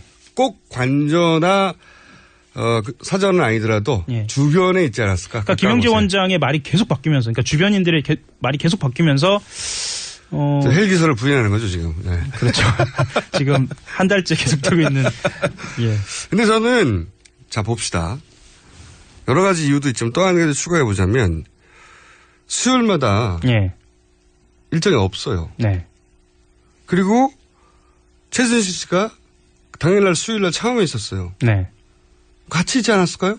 이렇게 생각하는 게 그동안의 관계를 보면 그렇죠. 네. 예. 그래서 이제 처음에 있었을 가능성도 특검이 따져봐야 된다고 생각하는데 물론 기록은 다 사라졌겠죠. 서로 있었다 하더라도. 예. 그거를 따져봐야 된다고 저는 생각하는데 왜 그 차음설은 아니라고 자꾸 하시는 거예요? 저는 제가 확인할 수 있는 근거 안에서 네. 그 헬기가 움직였을 정황, 예를 들면 의전과 관련된 정황이 나오지 않고 있기 때문에 뭐 그런 거고요. 그게 나올 거라고 생각하세요? 상황이 이 정도 됐는데 저는 어쨌든 김영재 의원과 같이 있었을 가능성이 높다. 예. 왜냐하면 당일 일정이 너무 안 맞으니까요. 말이 계속 바뀌고. 그리고 그 전으로 시술을 계속 했으니까요. 이분이 보니까 대통령이 3, 4, 5월 수요일 일정을 비워둔 것은 지속적으로 수요일날 어떤 시술을 받았을 가능성이 굉장히 높은 것 같아요. 그 시술뿐만 아니고요. 지금은 뭐 한꺼번에 나오고 있기 때문에 의혹들이, 그러니까 예를 들면 얼굴에 그 말씀하신 필러라든가 아니면은 뭐 그 태반 주사 같은 경우에는 10주 동안 맞아야 한다라는 그런 이야기들도 있거든요. 10주? 예. 그러니까 그래서 3, 4, 5를 아예 통으로 비워놓고 이렇게 쭉 연속으로 맞았을 수도 있다. 이게 10주야 이렇게 놀라실 분도 계시는데 태반 주사라든가 이 비타민 주사를 즐겨 맞으시는 그 분들은 즐겨 맞으시는 분들. 예, 즐겨 맞으시는 분들은 태반 주사라는 말이 나오자마자 이건 10주짜리다. 그래서 2달 비어 있을 것이다. 네, 뭐 그렇다고 합니다. 그래서 3, 4, 5월에 수요일을 비워두고 집중적으로 그때 시술을 했다. 했다라는 한꺼번에 이야기가 했을 수도 있겠네요. 예. 필러도 하고 집중적으로 태반 주사 관리도 들어가고 그러니까 이번 왜냐면 평일날 근무일이잖아요. 네. 근무일 수요일 3, 4, 5월이 다 비어 있다는 건 굉장히 이례적인 겁니다. 수요일날 국정과 관련된 일이 일어나지 않으라는 보장이 뭐가 있어요. 그렇죠. 수요일만은 안 일어난다. 이런 그런 건 없지 않습니까? 근데 수요일마다 비어 있단 말이죠. 그리고 하필이면 김영재 의원도 수요일마다 비고 수요일날 휴진하는 병원이 어디 있습니까? 그건 찾기 힘들어요. 그러니까 굉장히 특이한 조건이 두 개가 맞아 떨어지니까. 그리고 당일 하필이면 그렇죠. 김영재 의원의 행적이 입증이 안 되고 있고 제대로. 특히 톨게이트 같은 경우는 정말 이상하죠. 말이 안 되죠. 예, 네. 말이 안 되고. 가는데 7,600원, 오는데 6,600원 그런 데가 어딨어요.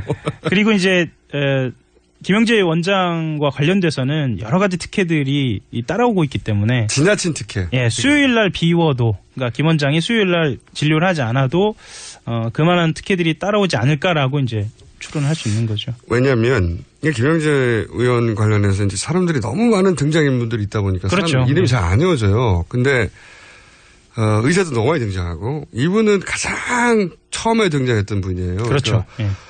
이 의원이 해외 진출하도록 도와주라고 청와대 수석이 직접 지시했는데 그 에이전트가 그걸 제대로 수행 못하자 에이전트한테 세무조사가 들어오고 국정원에서 연락이 와서 그렇죠. 협박을 하고 그 처음 드러났던 그 황당한 사건의 주인공이 이 김영재 의원입니다. 그 이후에 뭐 화장품부터 비롯해가지고 특혜는 이루 말할 수 없이 받았죠. 그렇죠. 네. 그리고 특히나 이제 그 정호성 비서관과의 관계가 또 검찰 수사 과정에서 드러나면서 사실 정호성 비서관과의 관계가 있다는 거는 바로 박근혜 대통령하고의 관계가 있다라는 걸 또 방증하는 거거든요. 부인이. 예. 그렇죠. 그리고 부인과 이게 또 어디로 연결되냐면 서울대병원하고 연결됩니다. 그렇죠. 이 의원, 이분이 이제 서울대병원의 외래, 어제 정확하게 이름도 생각 안 나네. 오래돼서 서울대병원으로부터도 특혜를 받았다. 계속. 그렇죠. 네. 네. 그리고 뭐 실도 서울대병원에 쓰지도 않은 실을 구입했다. 이 수많은 특혜가 우연일 수 없잖아요. 우연일 수는 없죠. 네. 그만한 서비스를 대통령이 했다는 거죠. 뭔가. 그렇죠. 예. 비밀리에. 그러니까 당일날 같이 있었다고 생각하는 게 저는 당연히 합리적인 의문 제기라고 생각하는데 예. 이거 밝혀질까요? 답답한 거는 사실 공개해도 될 것 같거든요. 이제는. 어떻게 공개합니까? 이때까지 다 거짓말했는데. 왜냐하면 지금 워낙에 설들이 많기 때문에 본인들이 떳떳하게 공개하고 자료를 입증을 하면 될 것 같거든요. 끝까지 감추려고 하는 게 정말 좀 이해가 안 갑니다. 어떻게 보면. 네. 밝히면요. 큰일 나요. 지금 와서. 사실은 밖에 있었어. 이 한마디만 나와도 큰일 나죠. 저는 뭐 끝까지 밝히지 않을 거라고 보는데 이걸 이제 무너뜨릴 만한 제대로 된 정황이나 증인이 나올 가능성은 대단히 낮다. 근데 이게 의외로 본인 입에서가 아니고요. 이 지금의 국면을 기획하고 있는 이 설계자들이 궁지에 몰리고 이렇게 압박을 가해지는 과정에서 나올 수도 있다라는 거 지금 생각을 합니다. 저는 그렇게 생각 안 합니다. 자, 7시간 진도 좀 더 나가봤습니다. 오늘 하영 기자가 새로 가져온 이야기는 청와대 관내가 아닌 근처에 있는 제3의 장소에서 있었을 가능성이 있다라고 지금 추적 중이라고 해요. 네. 추적 중은 아니고요. 아무튼 그런 이야기는 있다 정도 아시죠? 꼭 이러고 나서 나중에 뉴스로 기사를 내더라고. 자, 지금까지 하영 기자였습니다. 감사합니다. 네, 감사합니다. 맛있어. 너무 맛있어. 와, 아삭거리는 소리 들려? 와, 진짜 맛있다. 이 김치 어디에서 샀어? 김치 어디서 샀냐면 화 뭐? 무슨 김치라고? 그러니까 어디 김치냐면 바로 뜸들이지 말고 빨리. 도대체 어디 김치야? 화통김치. 화통김치라고. 국내산 재료로 100% 자체 생산하는 화끈하게 통하는 화통김치. 얼른 검색해서 사 먹어. 알고 싶었다. 주목받는 자리에서도 고요해질 수 있는 방법을. 속도를 높이는 이유와 천천히 달려야만 볼 수 있는 것들에 대해. 누구를 웃게 해야 하는지, 무엇과 손잡아야 하는지. 지금 당신은 되고 싶었던 당신인가? 나는 그렇다. 당신의 가장 찬란한 순간. 임팔라. Chevrolet. Find new roads. 다이빙 벨이 TBS에서 방송에서 크게 화제가 됐죠. 오늘 밤에는 9시 반에 잘 돼갑니다라는 영화가 방영됩니다. 이 영화를 아시는 분이 많지 않을 텐데 이 영화는 자유당, 그러니까 이승만 대통령 하야를 담은 자유당 정권의 몰락을 그린 영화인데 이 영화가 사실은 심의까지 다 마쳤는데 박정희 정권이 상영을 금지시켰다고 합니다. 네. 그 영화를 사실은 굉장히 오랜만에 저희가 TBS TV에서 공개한다고 하는데 이 영화의 감독 조긍아 감독의 따님 그리고 가수 조동진 씨의 동생 가수 조동희 씨를 전화 연결하고 있습니다. 복잡했습니다. 설명이. 안녕하세요. 안녕하세요. 네. 반갑습니다. 우선 네. 굉장히 오래된 영화 68년. 네. 50년 전 영화인데 어떤 영화인지를 잠깐 설명해 주십시오. 내용이. 네. 이 영화는 8.15 광복 후에 군정을 거쳐서 제1공화국이 탄생됐을 때요. 그때 몰락하기까지의 정치적 상황을 그린 드라마예요. 네. 네, 4.19 혁명 과정하고 당시 부통령 이기붕 일가의 자살 사건이 있지 않습니까? 네네. 네, 이승만 정권의 측근 정치인들이 부정부패와 막 어수선한 정국에도 불구하고 많은 비선 실세들이 특히 대통령 이발사를 계속 잘 돼갑니다 하면서 계속 덮는 거예요. 주변 상황들을. 그래서 계속 그렇게 거짓을 보고하고 그랬던 일화를 풍자한 그런 정치 영화인데요. 네. 이 영화가 지금 아마 지금 요즘 상황하고 굉장히 데칼코마니 되어서 이 비선 실세하고 국정농단이 굉장히 닮아 있어요. 제가 봤을 때 지금 이 박마리아라는 분이 나와요, 여기에. 네. 부통령의 부인인데, 이분이 굉장히 지금 요즘 최순실 씨하고 많이 닮아있는 분이 한 분 나왔는데, 오늘 밤에 보시면 아시겠지만, 이분이, 대통령 뒤에 숨어서 굉장히 조정을 하고 권력을 가지고서 휘두르는 분이 나와요. 그래서, 이분이, 이 많은 일을 망치고 있는 어떤 그런 주인공이거든요. 네네네. 그게 이제 오늘날 상황을 떠올리게 하는 영화라서 저희가 다시 트는 것도 있지만, 이게 이제, 박정희 정권을 다룬 게 아닌데, 이승만 정권을 다룬 건데, 게다가 당시 제작비가, 그리고 출연진들이 톱 클래스고 제작비도 현재 물가로는 한 50억 정도 들어간 블록버스터였는데, 이게 갑자기 박정희 정권이 상영을 금지했다고 하는데 왜 그랬나요? 이게 아무래도 이제 권력 무상을 화두로 해가지고 독재 권력의 종말을 다루고도 했던 내용이에요. 그러니까 이제 독재 권력 파도 이런 내용이었기 때문에 아무래도 좀 이런 게 불만이지 않았을까 싶어요. 그래서 굉장히 본인들 얘기가 아님에도 불구하고 이런 연상된다는 이유만으로 그렇죠. 어딜 감히 지금 이런 거를 지금 영화에서 이런 내용을 다루느냐, 뭐 이런 게 아니겠어요. 권력에 대한 이런 내용을 영화에서 이렇게 다루느냐. 이때 3천만 원 정도 들었다고 해요. 이 당시에 3천만 원이면 엄청 큰 돈이었고, 네, 이때는 뭐 김지미 씨, 박노식 씨, 허장강 씨, 김희갑 씨, 강민호 씨 다 나왔으니까 뭐 거의 블록버스터급이었는데, 네, 그리고 바로 개봉 전날 또 필름을 압수하셔가지고 개봉 전날? 네, 거의 다 화병으로 돌아가시고 이러셔서. 실제로? 네, 그래서 이게 아마 TV에서 많이 다뤘었어요. 이 부당함에 대해서.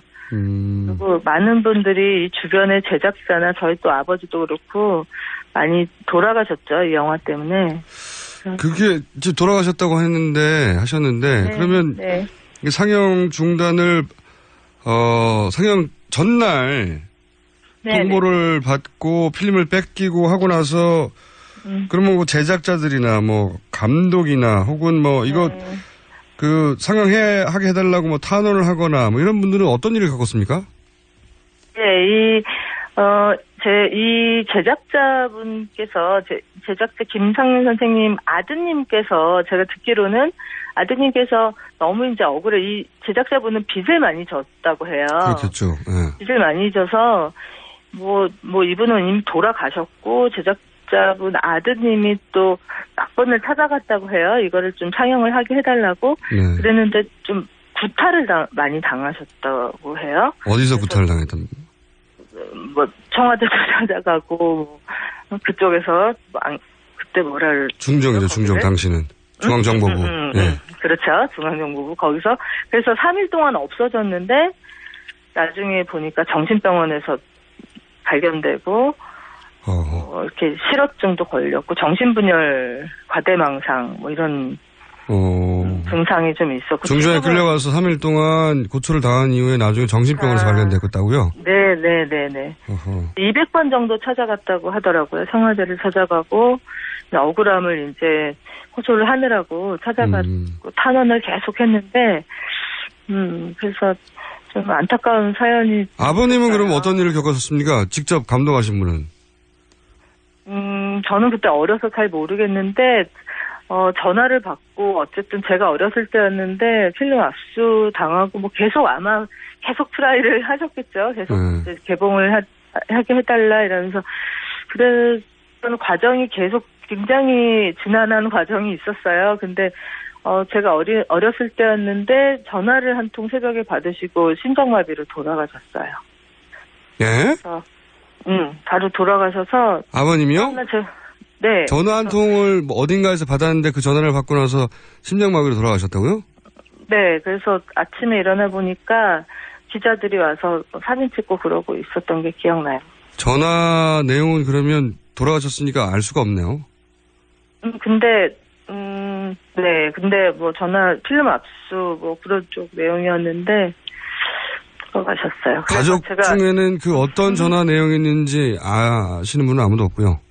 네, 근데 어쨌든 필름 압수에 대한 내용이었다고 들었고, 그래서 제가 좀 어렸을 때부터 좀 이런 어떤 정권의 어떤 이런 예술에 대한 탄압에 굉장히 분노하고 있는 상황이었어요. 그러실 수밖에 없겠네요. 네. 그래서 이번에 저도 뭐 정치 영화에 조금 참여를 했지만 음악 감독으로 참여하셨더라고요. 그 노무현 대통령 이야기, 무연 두도시 이야기. 네. 근데 이번에도 뭐 또 아무것도 없진 않았어요. 상영관이 없고 열어주지 않고 했었는데 좀 이래서 되겠나 하는 생각이 들더라고요. 요즘 시대가 어느 시대인데. 알겠습니다. 제가 사실 이 영화를 못 봐가지고 근데 이제 그 얘기만 들어도 그 박정희 정권 시절에 정말 큰 고초를 당하셨고 관련자들이 뭐 정신병원에 갇히거나 중정원 두드려 맞거나 아니면 어느 날 전화 한 통을 받고 심장마비로 돌아가시거나 이게 굉장히 사연과 한이 많은 영화네요. 네. 그래서 TV에서도 많이 좀 다뤘던 걸로 알고 있어요. 이 영화의 그 제작 과정을 영화로 만들고 싶어 하는 분들이 많을 정도로. 알겠습니다. 오늘 말씀 감사하고요. 저희가 네. 이 영화를 한번 보고 나서 다시 연결해야 될 것 같습니다. 네. 알겠습니다. 네, 오늘 말씀 감사합니다. 네, 고맙습니다. 네. 9시 반에 TBS에서 방영된다고 합니다. 잘 돼갑니다. 네.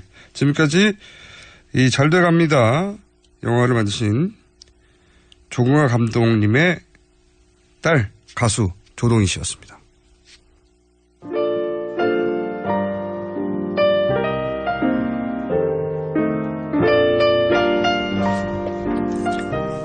자, 불친절한 AS. 오늘은 공지사항 먼저 하나 알려드릴게요. 일주일 후에, 네, 저희가, 이게 말이 안 되는 기획인 것 같은데.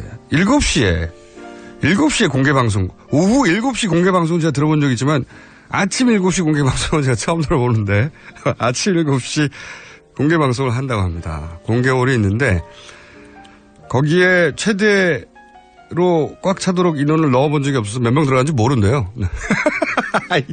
이 말도 안 되는 기획입니다. 네.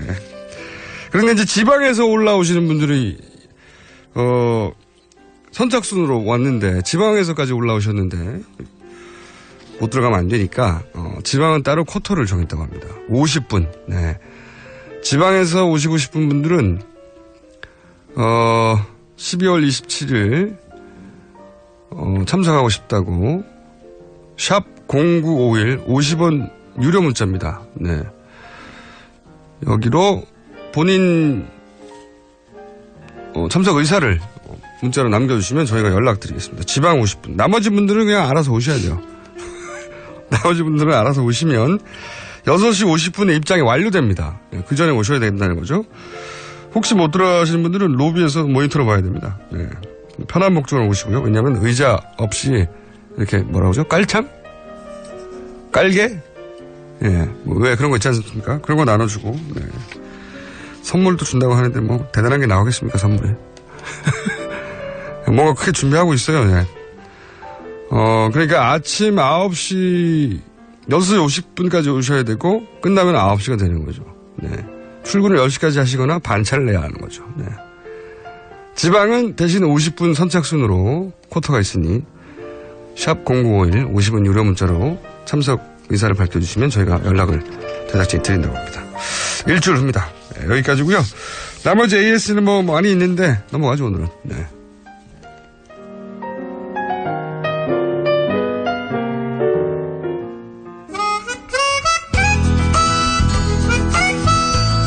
자, 지방에서 신청하실 분들은 그냥 저요 한마디 하시면 됩니다. 그냥 길게 복잡하게 할 수 없고. 옆에는 조성주 소장이 앉아 있습니다. 안녕하십니까? 예, 안녕하십니까? 네. 진짜 아침 7시에 근데 하시는 거예요? 무모한 기획인데. 좀 전에 전 코너 하다 하영 기자가 나가시면서 아침 7시에 공개방송이라니 무슨 근거 없는 자신감이냐. 아니, 뭐, 한 분 오면 한 분하고 하는 거고요. 세 분 오면 세 분하고 하는 거고요. 네. 좋네요. 네. 참. 어쨌든, 혹시 몰라서, 밖에 뭐 난로도 갖다 놓고 뭐 이런 자기들끼리 계획이 있어요. 지금 제작진이 지금 신났어요. 그리고 뭐 선물도 준비하고 뭐 난리가 났습니다. 네. 어쨌든 지방에 계신 분들은 저요 하고 문자를 보내주시면 됩니다. 샵 0951 유료 문자로. 자, 오늘은 어떤 주제입니까? 어디 갔다 오셨어요? 일단 두 가지인데 하나는 지난주 청문회 좀 큰 게 터졌죠. 그러니까 이제 청와대가 양승태 대법원장 사찰한 거 아니냐 이제 의혹이 하나 터져서 논란이 됐고요. 네. 또 하나는 여러 번 이제 다루긴 했는데 고 김영한 전 민정수석이죠. 네네네. 이분 비망록에서 지금 굉장히 충격적인 얘기들이 계속 나오고 있어요. 엄청나게 많이 나와요. 네, 이게 굉장히 오래 갈 것 같아요. 너무 많은 내용들이 있어요. 내용이 너무 많고요. 네. 그리고 너무 꼼꼼하고요. 네. 그리고 실제 그게 이루어졌는지 안 이루어졌는지를 각 분야에서 근데 왜냐하면 짧게 멘무식으로 있다 보니까 그 분야에 있는 분들이 아니면 그렇죠. 무슨 말인지도 못 알아들어요. 네. 근데 제가 이제 법원 노조 분들 얘기를 들어보니까 네. 막 사람들 이름이 있는데 저희는 누군지 모르잖아요. 그렇죠. 법원 노조에서는 보다가 이 사람들 다 후보자들이네? 그렇지. 뭐 이런 식으로 알아내고 그럼 그 후보자들이 진짜 됐나 안 됐는지를 따지고 이러면서 시간이 걸리고 있는 와중인데. 네, 너무 많은 내용이 있어가지고 심지어는 문화예술계 관련된 이 내용들 이런 게 있는데 이 대부분이 사실은 이제 당시 이제 비서실장의 김기춘 전 비서실장의 지시사항을 기록한 게 아니냐. 매일매일 지시사항이 많고요. 그렇죠. 매일매일 각 분야에 그러니까 청와대가 어떻게 움직이는지 그림이 확 그려지는 거예요. 네. 모든 분야를 장악하고 제어하고 사찰하고 자기들 뜻대로 하려고 하고 삼권 분립은 없고. 네, 그런 건 이제 존재하지 않는다는 게 이제 드러나고 있는 거죠. 네. 그래서 이제 소위 말하는 우리가 이제 최순실 게이트라는 거 이제 비선 실세 게이트 이렇게 불렀는데 이건 이제 김기춘 전 비서장은 이제 권력 실세 게이트 같은 거 아니냐. 실제. 예. 비서는 아니니까. 우리가 전혀 알 수 없었던 청와대에서 수석들을 데리고 비서실장이 국정을 어떻게 운영해 가느냐. 그렇죠. 그 그림이 사실은 이 짧은 기간 게다가 나머지 기간 동안 어떻게 했을까. 근데 너무 많은 게 적혀 있어서. 맞아요. 너무 많은 분야에. 그래서 어제 이제 참여연대가 이 비망록에 나온 내용 중에 이제 주로 사법부에 대한 개입 등등을 가지고 기자회견을 열기도 했습니다. 일단 한번 들어보시죠. 김영한 비망록을 통해 깜짝 놀랄 얘기가 나왔습니다. 사법부 길들이기입니다. 도대체 왜 이랬습니까? 왜 권력 분립 지키지 못합니까? 바로 중대한 헌법 위반입니다. 중대한 헌법 위반은 무엇을 의미합니까? 탄핵 사유입니다. 세월호 3사 당일 내내 대통령을 만나지 못했다는 것도 황당했는데 그 모든 오늘의 국정농단에 있어서 그 배우는 김기춘 비서실장이었다라는 것이 저는 확신하고 있습니다. 과거 군부 독재 시절, 박정희 독재 시절부터 어떻게 통치를 해왔는지 저는 너무나 잘 알고 있습니다. 유신헌법을 초안했다라는 것뿐만이 아니라 지금 박근혜 4년 비서실장이 아니었다 하더라도 2007년 한나라당 후보였던 박근혜를 옹호하고 그 뒤에서 많은 공작을 배후에 있었다라는 것은 저희가 모두가 알고 있습니다. 그런데 왜 이게 밝혀지지 않을까요? 이게 참여연대에서. 네, 어제 1시에 기자회견 청와대 앞에서. 근데 사실은 저도 다른 아니고 지금까지 진도가 나간 부분을 정리해 놓은 걸 봤거든요. 네. 너무 방대해요. 저는 이게 일일이 확인하려면 이거는 그래서 지금 이거 특검에서 수사해야 되는 거 아니냐 이런 얘기도 나오는 거죠. 요거 한 건만 따로 특검을 해도 내내 해야 될 정도로. 네, 그 정도예요, 사실. 너무 많아요. 그리고 저도 이제 시사 방송을 진행하고 있어서 대략 전체적으로 정치경제 사회문화 제목 정도는 이해하고 알고 있단 말이죠. 네. 근데 너무 많아가지고 도대체 이게 무슨 사건을 말하는 거지? 모를 정도로 너무 많아요. 네. 그러니까 뒤에 이제 민변에서 이제 언론노조하고 민주사회를 위한 변호사 모임하고 이제 언론개혁연대가 이제 간단한 이제 분석 보고서를 일단 내긴 했어요. 근데 그것도 이제 전체 비망록을 다 한 건 아니고. 일부만. 그 일부. 그 중에 이제 주로 이제 사법부 개입 관련된 일부만. 자기들 분야만 얘기하고 있는 거예요. 그렇죠. 네. 근데 이제 이게 나중에 문화예술계도 여기 보면은 지적해 놓은 게 있어요. 다이빙별 상영 금지 관련돼 있고, 광주 비엔날레 얘기도 있고, 문화예술계 좌파 책동에 투쟁적으로 대응, 이런 게 막 적혀 있단 말이에요. 그러니까 이게 정말 누가 좌파 책동에 투쟁적으로 대응, 이게 무슨 말입니까? 그렇죠. 투쟁적으로 대응하라. 청와대가 투쟁적으로 대응하라, 이런 얘기겠죠. 예. 이런 내용들이 다 적혀 있어가지고 이게 일일이 분석하면 굉장히 많은 분야에 좀 파문이 일지 않을까 싶은 거고, 무엇보다도 이 전반적인 거에 실제 지시사항, 그러니까 여기 보면 이제 뒤에 얘기하겠지만은 장자라고 붙어 있는데 이제 그게 비서실장이다. 이러면서 이제 이 모든 거에 어쨌든 다 알고 있는 김기춘 전 비서실장이 뭔가 밝혀야 되는 거 아니냐. 물론 이제 지난 청문회 때 뭐 자기는 아무것도 모른다고 잡아대다가 이제 곤욕을 치르시긴 하셨는데. 본인이 해명을 해서 될 일이 아니고 본인이 예를 들어서 정상적인 국정 운영의 틀 넘어서는 예를 들어서 뭐 법관들에 대해서 개입을 한다든가 또는 뭐 헌재에 대해서 개입을 한다든가 상권 분립을 완전히 어긴다든지 혹은 뭐 불법적인 지시들. 그렇죠. 네. 세월호 관련돼서 특히 그런 게 많아요. 보면 조사를 방해하는 걸로 보이는 혹은 유가족들을 모욕 주는 식의 그런 지시사항들을 모아서 혐의를 적용해야 되죠. 네. 실제로. 그래서 이제 어쨌든 모든 부분을 분석할 수는 너무 방대하니까 없는데요. 어쨌든 언론 개입하고 그다음에 이제 사법부 사찰이나 개입 관련돼서 이제 분석 보고서를 냈던 민변의 사법위원장 정창익 변호사 인터뷰를 좀 따왔습니다. 한번 들어보시죠.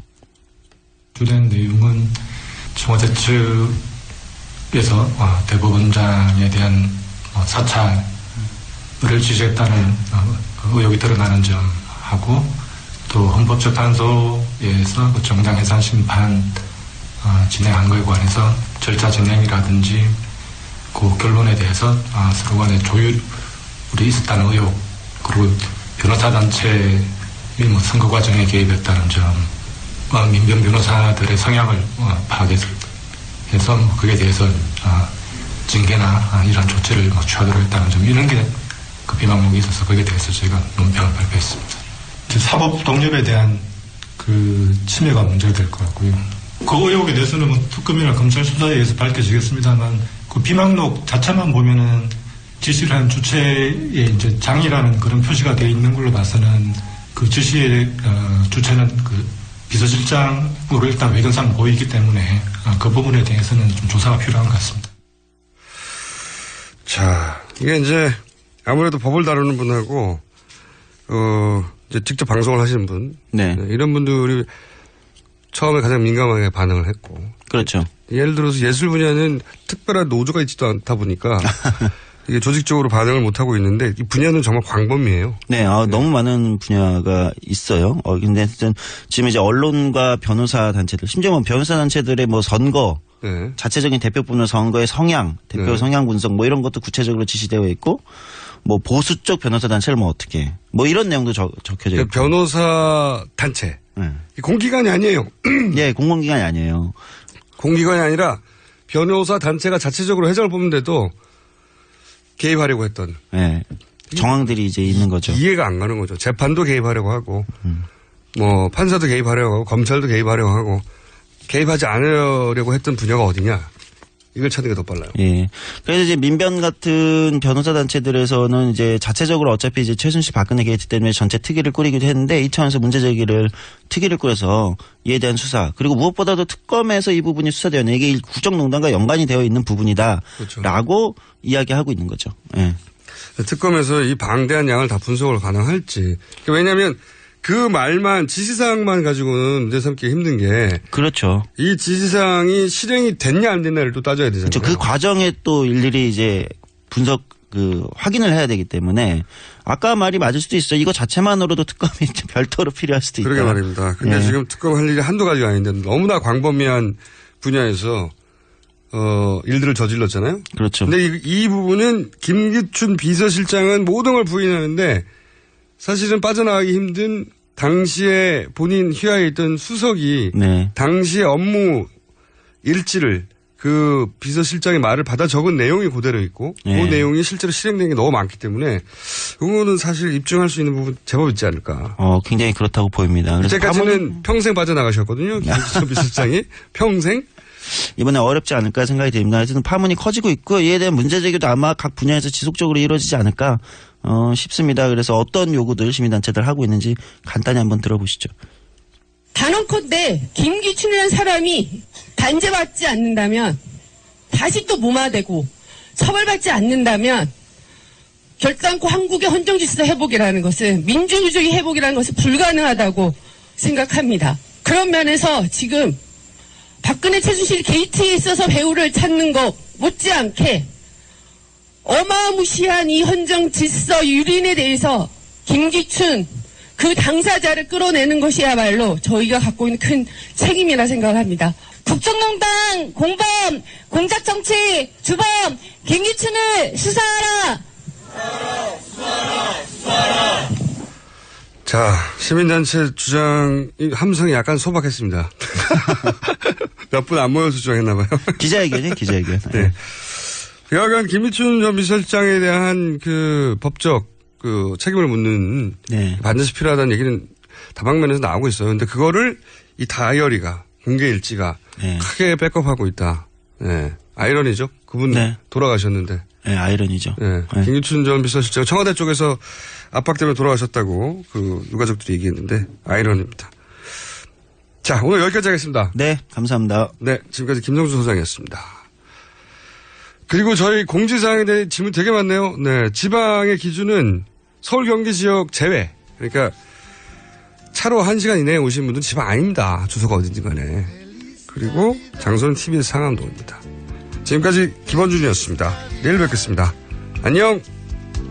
Feliz Navidad, prospero año y felicidad. Feliz Navidad, Feliz Navidad, Feliz Navidad, prospero año y felicidad.